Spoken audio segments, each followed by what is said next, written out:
அனைத்து உரிமை குரல் நண்பர்களுக்கும் வணக்கம். தற்போது சீமான் தந்தி தொலைக்காட்சிக்கு கொடுத்திருக்கக்கூடிய ஒரு நேர்காணல்ல நெறியாளர் பாத்தீங்கன்னா சீமானிடம் நேரடியாகவே விஜயோட எப்ப கூட்டணி வைக்க போறீங்க அப்படின்னு கேள்வி எழுப்பியது ஒரு பெரிய சர்ச்சையாகவே மாறி இருக்கு அப்படின்னு தான் சொல்லணும். இது குறித்து அந்த முழுமையா பார்க்க போறோம், வாங்க பார்க்கலாம். தந்தி தொலைக்காட்சியை பொறுத்த வரைக்கும் சீமானுக்கு எந்த அளவுக்கு அந்த தொலைக்காட்சியோட ஒரு நெருக்கம் இருக்கு அப்படின்னு நம்ம எல்லோருக்குமே தெரிஞ்சிருக்கும். பாண்டே இருந்த காலகட்டத்தில இருந்தே தந்தி தொலைக்காட்சிக்கு சீமான் பாத்தீங்கன்னா நிறைய நேர்காணல்கள் கொடுத்திருக்காரு.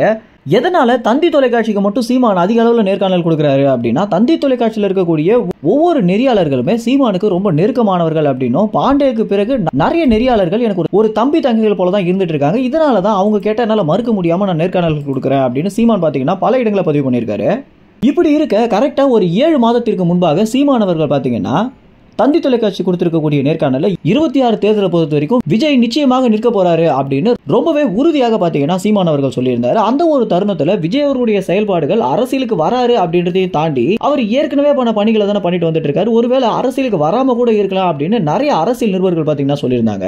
இருந்தாலும் சீமான் அவர்களுடைய இந்த உறுதியான பேச்சு அப்படின்றது பலரையும் பாத்தீங்கன்னா சிந்திக்க வச்சிருந்துச்சு அப்படின்னு தான் சொல்லணும். சீமான் சொல்லிய மாதிரியே 26 தேர்தலில் விஜய் நிக்க போறாரு அப்படின்னு தகவல்கள் வெளியாகணும். அதற்கு பிறகு அரசியல் கட்சியுடைய பேரை விஜய் வெளியிட்டதும் அப்போ விஜய் ஏற்கனவே சீமானிடம் அரசியல் கட்சி ஆரம்பிக்க போறாரு அப்படின்ற வரைக்குமே சொல்லியிருக்காரு அப்படின்னு இதுல இருந்தே உறுதியாக இருக்கு.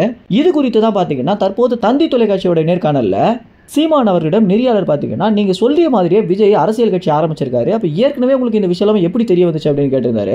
விஜயை பொறுத்த வரைக்கும் அவர் எனக்கு ஒரு பாசமுள்ள தம்பி அப்படின்னு இந்த மாதிரி அரசியல் கட்சி ஆரம்பிக்க போறாரு அப்படின்ற விஷயங்களை தொலைபேசி மூலம் நாங்க நிறைய பேசியிருக்கோம். அப்ப நான் என்ன சொல்லியிருந்தேன் அப்படின்னா, இன்னும் நிறைய விஷயங்களை பண்ணிய பிறகு அரசியல் கட்சி பேரை வெளியிடுங்க அப்படின்னு சொன்னேன் அப்படின்னு. அதன் பேர்ல தான் தொடர்ச்சியாக இந்த நிவாரண பண்ணி மாணவர்களுக்கு விருது கொடுக்கிறது அப்படின்னு அனைத்து விஷயங்களுமே பண்ணிய பிறகு தற்போது விஜய் அவர்கள் இந்த அரசியல் கட்சி பேரை வெளியிட்டிருந்தாரு.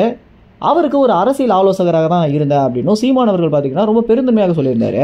இப்படி சீமான் பதில் சொல்லிட்டே இருக்கும் போது நெறியாளர் பாத்தீங்கன்னா அப்போ கூட்டணி உறுதி தானே அப்படின்னு சிரிச்சுக்கிட்டே சீமானிடம் கேட்டிருந்ததும் இதற்கு சீமான் கொஞ்சம் கூட தயங்காம ஏற்கனவே இந்த முடிவுகள் எடுக்கப்பட்டிருந்துச்சு அப்படின்னு சொன்னதும் அதற்கு பிறகு சீமான் அவர்கள் விஜயுடைய முதல் பொதுக்கூட்டத்தில் அவர் என்ன பேச போறாரு அப்படின்றத நீங்க முதல்ல பாருங்க, அதுக்கப்புறம் தான் கூட்டணி குறித்த முழு விவரங்கள் நாங்கள் வெளியிடுவோம் அப்படின்னு சொல்லியிருந்தாரு. சீமான் சொல்லியதுல இருந்து கூட்டணி குறித்து விஜயும் சீமானும் பேசியிருக்க நிறைய வாய்ப்புகள் இருக்கு அப்படின்னு தான் இதுல இருந்து புரிய வருது.